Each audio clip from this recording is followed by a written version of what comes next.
A bunch of billionaires just bought 55,000 acres in Silicon Valley. And this is why this is way more horrifying than this article makes it out to be. And y'all might want to pay attention to this one. For years, a nearly $900 million land buying operation in Solano County had stumped local, state, and federal officials, including the military. Everyone was in the dark on who exactly was buying up all this land. In fact, this secretive group of billionaires since 2018 had been buying up more than 52,000 acres of land, making them the largest landowner in the country. This group turned out to be Flannery Associates, backed by a group of prominent Silicon Valley investors, including venture capitalist, the LinkedIn co-founder, and investment banker from Goldman Sachs, and the wife of the late Steve Jobs. Now, why would this secretive organization of billionaires want to become the largest landowners in America? Turns out they want to build a utopia.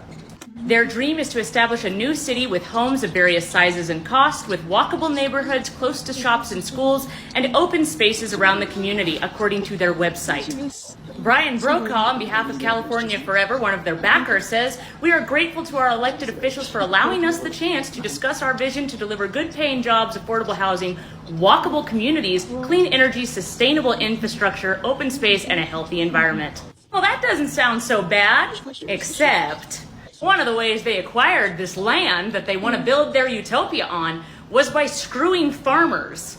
They filed a bunch of frivolous federal lawsuits against a group of farmers alleging a price-fixing scheme, and the farmers could not afford the legal fees. And so many of the farmers took deals just to avoid being sued to oblivion, essentially getting thrown off the land. Also, why does a bunch of rich people trying to build a utopia sound so familiar? Oh, that's right, because it's company towns, or as PBS calls it, slavery by another name. Company towns are a part of our past and possibly our future. Amazon's new factory towns will lift up the working class. Yeah, that's what they always said to draw people in. I mean, reading about the history of these company towns, you see a lot of the same things these new billionaires are saying. I mean, back in the 1800s, they also built it to be a utopia, promising schools, libraries, churches, and like to encourage a healthy lifestyle within the community. But here's what happened. You and your family went to work for the company town, and you got a nice little house, and you got a well-paying job.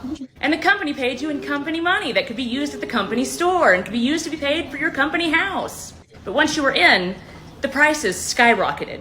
Imagine, if you will, the airport. You know how frustrating it is that you can't bring water and food into the airport, and then once you get in, the prices are skyrocketed because you have no choice. You can't just leave. Company towns. So you would rack up debt, and essentially you would find yourself in indentured servitude. Company towns thrived at a failing economy and a struggling American workforce. Many people had no other options but to join these company towns. And we're seeing about the same thing right now. Half of Americans can't afford a one-bedroom apartment. So the promise of having a home in exchange for your work sounds promising. But a company's entire motivation is profit. So in these company towns, the houses were not built to code. They were built shoddily. People died constantly for not getting adequate health care, for having substandard working conditions. And what eventually killed these company towns was Roosevelt's New Deal. When minimum wages were raised to be, a living wage, companies that once relied on underpaying their workers to stay out of the red failed. And workers no longer had to rely on companies for housing, as home ownership now had lower interest and lower deposit systems. But now wages have been stagnant for over 20 years, and we are struggling as a country. And instead of raising wages or making life more affordable for the average citizen, it's the return of company towns. So don't let their ideal